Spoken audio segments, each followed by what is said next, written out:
गर्मी है और आप सवा घंटे से यहाँ कलेक्शन रूम में बैठे हुए हैं, क्या है मामला?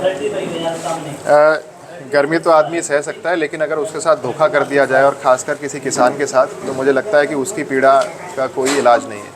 आज मेरे पास जन सुनवाई में एक व्यक्ति आया था जिसके द्वारा ये बताया गया कि वो बकायेदार है और उसका जितना बकाया था लगभग 2,65,000 के आसपास का बकाया था, उसके सापेक्ष वो समझ धनराशि जमा कर चुका है और जो क्षेत्र का अमीन है उसके द्वारा उसे कोई रसीद नहीं प्राप्त कराई गई।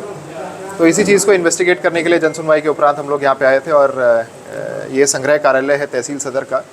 प्राइमा फेसाई इन्वेस्टिगेट करने पे पाया गया कि जो एलिगेशंस हैं वो सही है और अमीन के द्वारा जो धनराशि प्राप्त की गई थी उसे छुपाया गया, उसका सही अंकन कार्यालय में नहीं कराया गया है।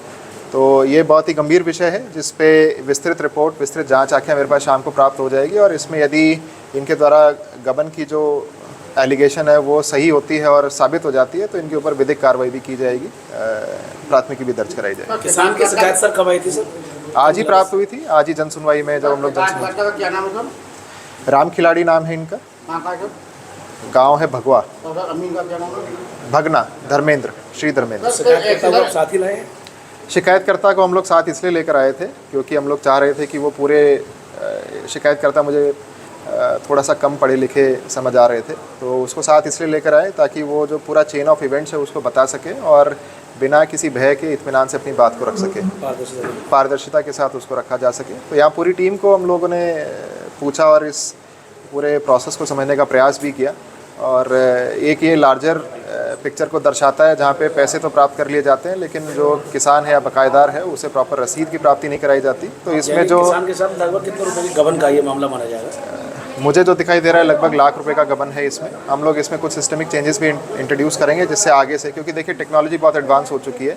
अब इसमें एक जो चेंज मुझे समझ आ रहा है वो ये है कि जब भी कोई भी अमीन कहीं भी किसी भी प्रकार का बकाये के सापेक्ष कोई धनराशि अगर रिसीव करेगा तो उससे अपेक्षा की जाएगी कि वो GPS date time stamp photo वहाँ पर ले और उसको फिर जो यहाँ पर WBN AWBN ऑफिस होता है उसमें उसको प्राप्त कराया जाए और उसको समुचित रूप से संरक्षित करके रखा जाए ताकि भविष्य में किसी प्रकार की अगर कोई इंक्वायरी की जाती है तो ये स्पष्ट हो सके कि हाँ इसने एक्चुअली इतने पैसे रिसीव किए हैं और साथ ही साथ फिर रिसीविंग भी बकायेदार को दी जाए।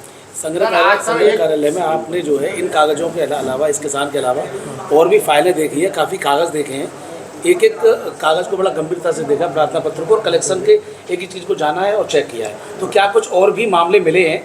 क्योंकि 1.5 घंटा से मैं आपको ये बताना चाह रहा हूँ कि माननीय मुख्यमंत्री जी के निर्देश हैं और साथ ही साथ शासन के भी निर्देश हैं कि कभी भी किसी भी तहसील का या किसी कार्यालय का औचक निरीक्षण किया जा सकता है, तो उसके विषय भी हम लोग की तैयारियां समुचित रूप से होनी चाहिए। आज जो हम लोग यहाँ पर आए थे वो एक शिकायतकर्ता को न्याय दिलाने के लिए आए थे और मेरा ये मानना है कि शाम को 6 बजे तक उसे संपूर्ण न्याय प्राप्त हो जाएगा।